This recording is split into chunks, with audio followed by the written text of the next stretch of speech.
Steve Sherlock here for Franklin Matters, Franklin Public Radio, available anywhere, anytime on the internet in your browser, WFPR.FM, and in the local Franklin Mass FM radio dial. Yeah, the dial 102.9, or maybe it's a push button, either way, 102.9 on the FM band. Here virtually today with another candidate interview for our biennial election coming up November 4th, 2025.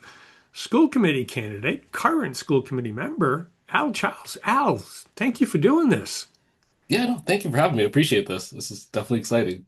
Oh, definitely. I'm having a whole bunch of fun talking to a whole bunch of people, and this is what we need to do to create informed voters, right? Before November 4th. Yep. So, for those who may not know, and there may be some, because we're a dynamic community, people coming in, coming out. Tell us a little bit about your Franklin story, your road here or life within Franklin and your involvement in the community here. So people will know, oh, Steve's talking to Al. Yeah, I remember Al. So, for a little bit about myself. When I got married with my wife, we were looking for a place to live, and we were looking for some place that worked well for work, from a commute perspective, um, and just kind of met our lifestyle. And at that time, we didn't have any children. Hmm. But we were living in an apartment. We're like, we're tired of the apartment living, and let's get a house. So lo and behold, we found Franklin, and it hit all the marks. Commuter rail, got two stations there, so my wife was able to commute into Boston. 495 was right there for me, so I hopped up and down that to go to work, and it was beautiful. Hmm. The house that we found was amazing, so super happy, way better than our apartment. So that Hmm. that was a huge plus. Um, we then had children, and because of our children, we started to become more involved in the community. My children went to daycare, and we knew some people at the daycare, Hmm. but it wasn't until we got into the public school system where we really embraced the community. I started doing things such as coaching basketball, baseball, soccer, Hmm. which I still do now, Yeah. um, Yeah. and really met a lot of people. Kids that were in our school, kids that went to different schools, families, and really just really built my network of people that I knew and really made Franklin my home. Hmm. Um, my boys now, my oldest, Owen, who is a freshman at Franklin High School, and Chris, who is at a seventh grader at Franklin Middle School. So really, we've been here since like I said, 2009. Um, and from there, in the schools, I was able to also volunteer. So I volunteered supporting the PCCs, doing just various things. So they would have, their fun runs and help out there, Hmm. participated in their dining out committees, and really just supported wherever they needed some support. So that really was where, the community knew me, I knew the community, and really made Franklin my home, which has been really, really great. Seen a lot of changes since we've gotten here, Hmm. um, both for the good, some things, but that's life, things change, but it's been amazing to be here. And then because of that, allowed me to see how that could I give back even more, which, as you had said, I'm an incumbent on the Franklin School Committee for the past 4 years, and really just being able to give my time to help the greater good. Hmm. So Yeah. that's really it in a nutshell. In a nutshell. Yep. That's fine. That's good. Thank you for that. Yeah, I think in this kind of one common thread, people who and for the listeners, if you're new to this, hopefully you'll tap in to see the others. If you've seen some of the others, then you've also detected kind of the common thread that if you're not born here, you chose Franklin for kind of the commutability, affordability, lifestyle, and then just liked it. It was home. So yeah, I myself for 30 years here, and we came for those reasons, and we've stayed for those reasons. So. uh, then, as part of that, certainly involved in the community in some ways, maybe it's just on social media and more so, but civil discourse is always a key component of the democratic republic form of government we have. Now, clearly, the political party structure, which is more of a national piece, fortunately doesn't apply as much to the local politics because we're more nonpartisan than, party based. but some of that civil discourse is less than civil sometimes. So, what is you as an individual in the school committee would do to, help either bridge that divide or at least mitigate that as much as possible? Yeah, and I think it's definitely a big item regarding the divide in politics and how people operate. I mean, for me, the biggest thing I've been doing is bringing people together and sharing information. I mean, this is why I've really enjoyed being on the community relations subcommittee, because I've been able to take information that we have and share it across the board so that Hmm. people know what's going on.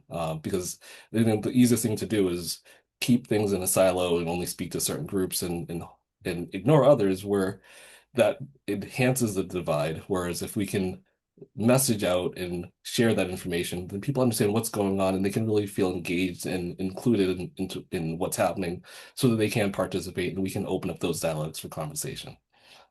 So like for the newsletter that I help get out every single month, I don't only just send it out to the families that have children in the school committee, in the school district. I send it out to those that are just residents in the town, so that they are aware. Because at the end of the day, the school takes up so much of the budget. People need to understand, what are they funding, Hmm. and they really care about that, so that they can continue to fund it and can support that funding. Um, in addition to the what I've done there. I think back to the first redistricting subcommittee that I had led. Um, we took a deliberate approach to open up the net to anybody that wanted to participate. So we had a survey and said, Hmm. "Hey, if you want to join and you want to share your voice, uh, fill out this form." And we probably had like maybe 3 or 4 questions, and people filled it out. And we had about 60 or so people that had filled out the form. Hmm. And initially, we're going to reduce that to a couple people. And after looking at it, I was like, well, why? Why do we limit folks? So we said, no, we'll have a large group, and it may be challenging, but it was a way to get all the voices that wanted to speak in a room together, so we could talk, listen to each other, understand each other, and really take that feedback from those folks. And Stevie, you probably recall the first subcommittee, we ended up to not do anything and revisit things. Hmm. And that was because we heard different perspectives, and our Sure. initial plan was just really just how do we redistrict and how do we reconfigure using the same buildings. And because of that, we're like, well, no, this is not going to work. So let's pause, let's come Hmm. back, and let's look at it differently. And we have what we have now with the new redistricting, where we closed schools, we consolidated the middle school, which was never the initial view. So, I mean, that just shows how, by pulling people together, your initial perception may change because you've opened up those communication dialogues. So I'm going to continue doing that as we go. And I think that will help people be more engaged and put down their political sides and really come back to talk about, how do we help our community, our students, our educators, and really make Franklin as best as we possibly can. Hmm. Yeah, I think the one takeaway that I observed there and you referenced as well, may have been a little bit challenging to lead the large group, but at least by not excluding somebody. So, oh, I volunteered, but then they didn't take me. Wonder why. Right now, you at least had everybody in at the circle, and clearly schedules were such. Some people made it some nights, some people made it other nights, but they were in the circle and going through. And that's the key, I think, that we all need to at least look at as kind of a lesson plan for future things. Um, Not that this is a place for me to pontificate, but I think that's a good place for people that, this is happening. This did happen, and oh, well, let's learn from it, right? Mhm. So, yeah, thank you for that. So in addition to that, which you've already alluded to in your couple of terms on the school committee, what other experience or background will help you to serve in this particular role? Or what do you bring to the table is another way to phrase it that, helps set you apart either to compete with the people who are in this role or to collaborate those ultimately getting chosen to go forward. Yeah, and I think back to when I first came in, and it was a completely different ball game. I didn't have the background. I mean, I watched some of the school committee meetings, but it was brand new to me, and I had to learn on the Hmm. job. So I think this time, it's just the 4 years of experience. I feel like well, not feel. I know that in these past 4 years, I've done things that are core tenets of the school committee role. The big thing, the annual budget work. Hmm. Reviewing that, dissecting it, questioning the superintendent on why we're doing what we're doing, and then also then educating the masses as to what we're doing so that they know and they understand and they can say, yep, this makes sense. Hopefully, I hope don't have to do this in my school committee term, but we had to hire a new superintendent. So I went Mm. through that whole process of going and finding the new superintendent. Fortunately, we have a great candidate that has been doing an amazing job. Um, and well, once again, hopefully, I don't have to do that anytime soon. But that's a major process. And then the big thing that we're going to have to do again are contract negotiations. In Mm. my time, we've had to do two contract negotiations, and it's not an easy thing to learn. So I think just me coming in, having that experience really makes things easier. Uh, the next go around and really smoother as well. And having something to reference back to say, okay, well, this is what we did before. How do we do it better? And really benefit all the parties that are there. Hmm. Um, Outside of that, I think it's really from a personal standpoint, is my temperament. Um, when conversations are coming in, even though that I've been in the school committee for 4 years, I'm not thinking of it just for me, because at the end of the day, it's the public that needs to understand this as well.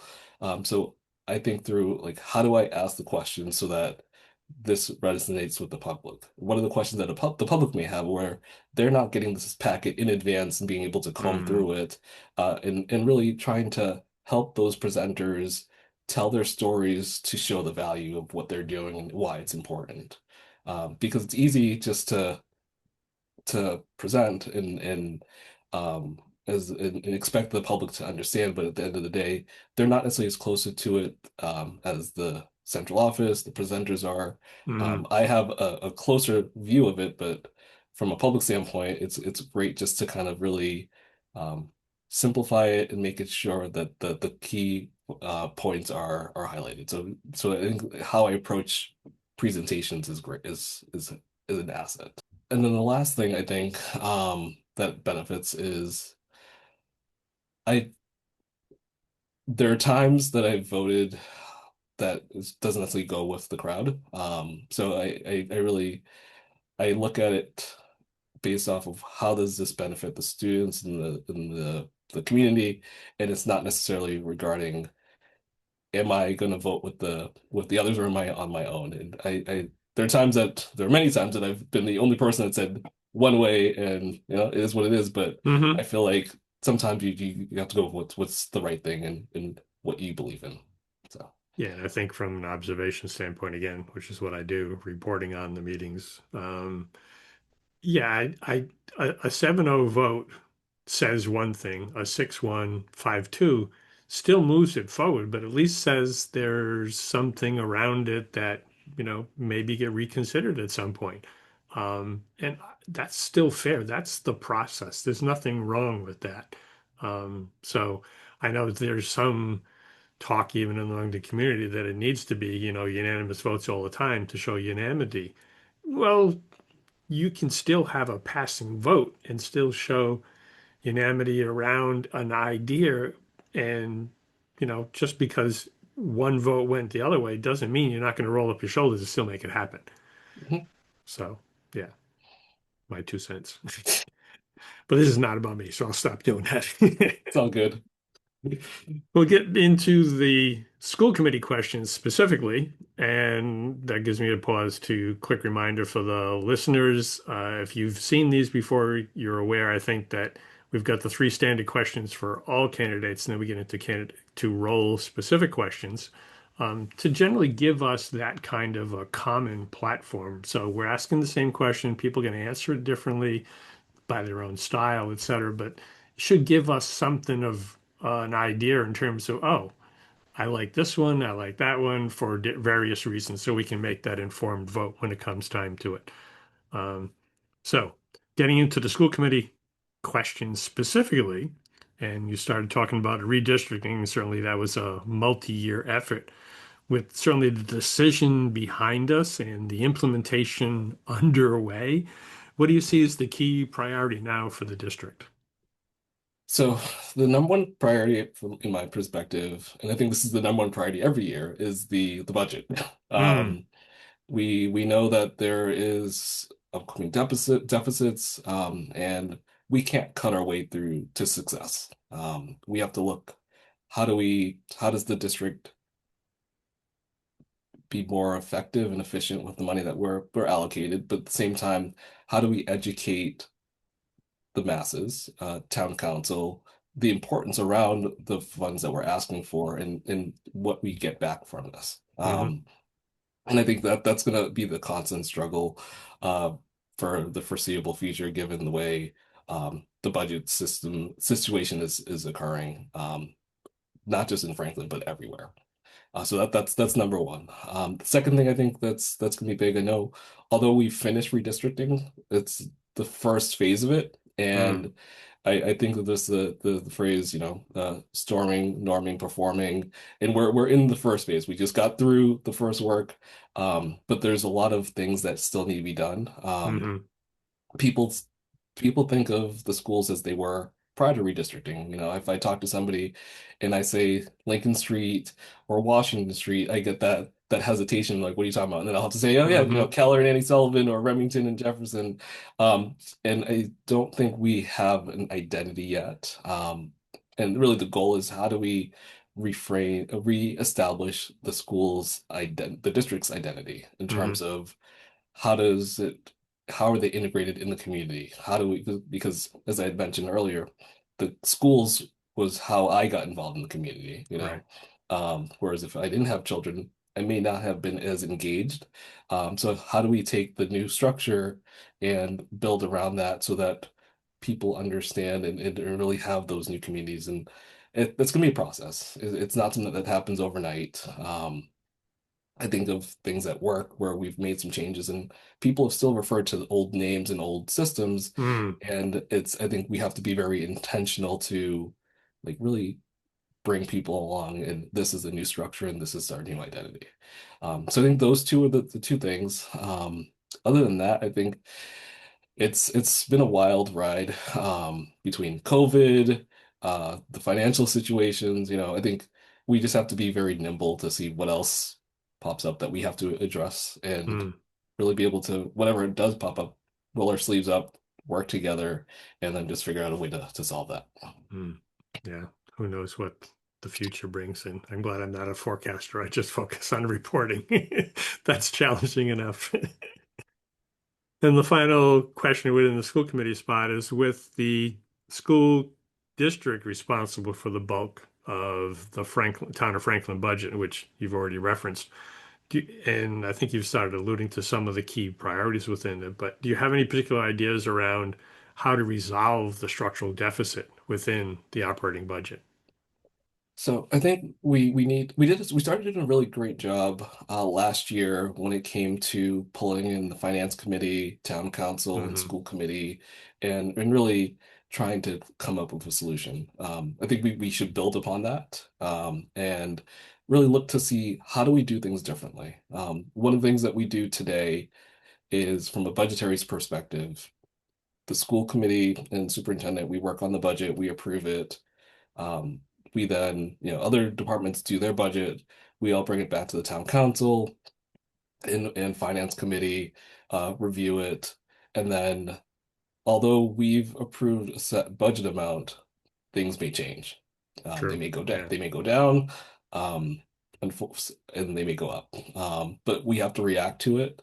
And I think that uncertainty slows us down and really hinders us from being as efficient as we possibly can be because we then we'll just say for example we it was reduced, we then have to make cuts and then maybe a little bit later funds are found or reallocated and then we have to try to rehire those teachers or Hmm. bring people back and it's just that seesaw. So I think if we were able to maybe look at like how some other towns may do where there's a set allocation, so that at least you can predict, okay, this is where my base and this is how I can grow. Mm, But I think ultimately this is to get there, we have to have those three parties, the finance committee, town council, school committee come together and really and their representatives, the town administrator and superintendent as well, to really talk and understand, is it something that we can do so that we can be more predictable and even though that it truly make it so that the budget that is under the school committee's purview is truly under our purview, we can say we could be it's predictable. So I mhm, think that's the big thing. Um, Beyond that, I think we truly need to look at the override situation, because mm. the amount that costs are going, it's not going down. It's always going up. So I don't think the whole 2.5% increase every year really is truly sustainable. No. But we need to figure out that balance. Yeah, no, I agree. The 2.5%, is particularly with the recent inflation and continued inflation, and who knows what the tariffs are going to do to inflationary and other prices.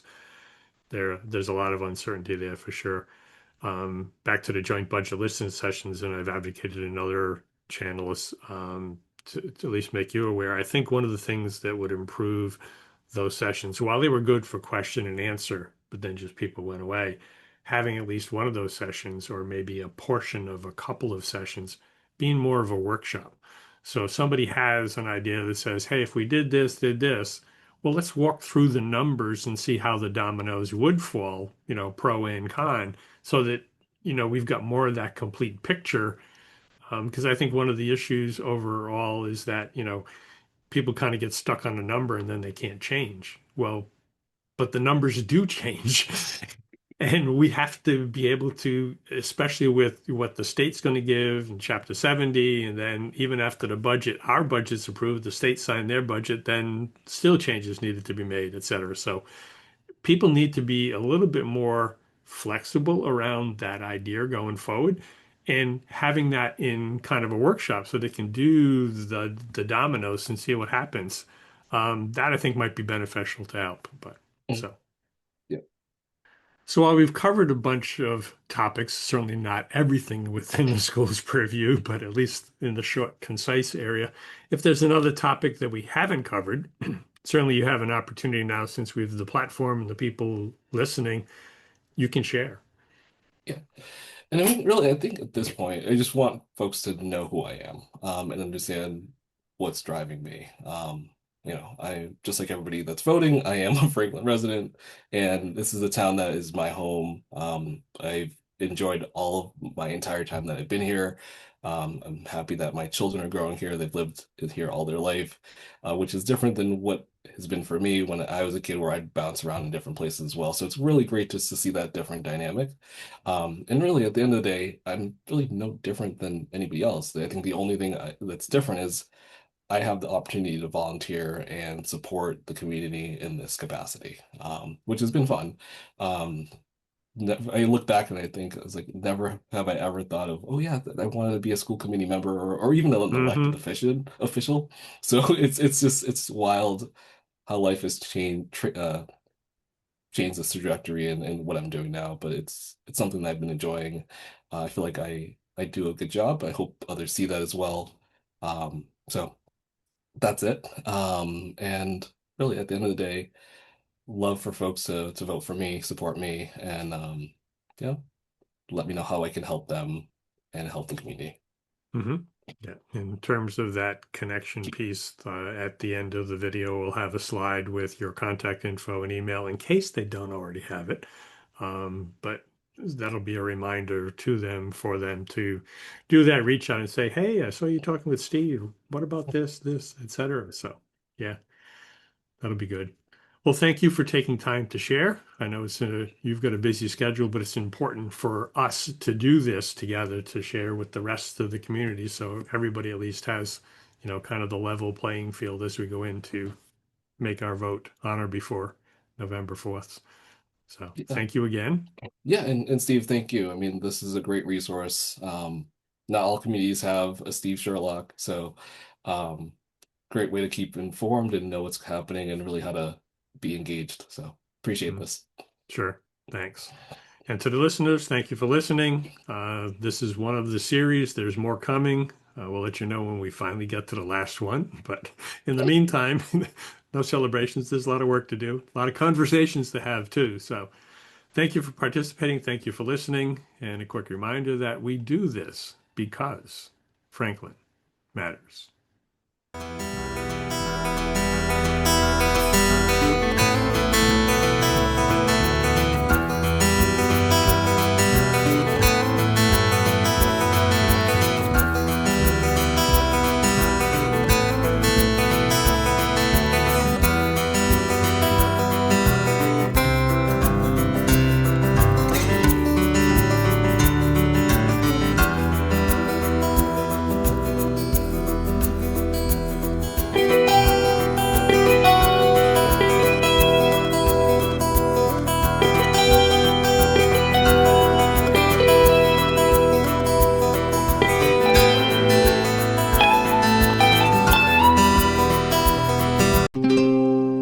This program was made possible by your Franklin friends and neighbors, good folks just like you. Thanks for supporting Franklin TV. And thanks for watching.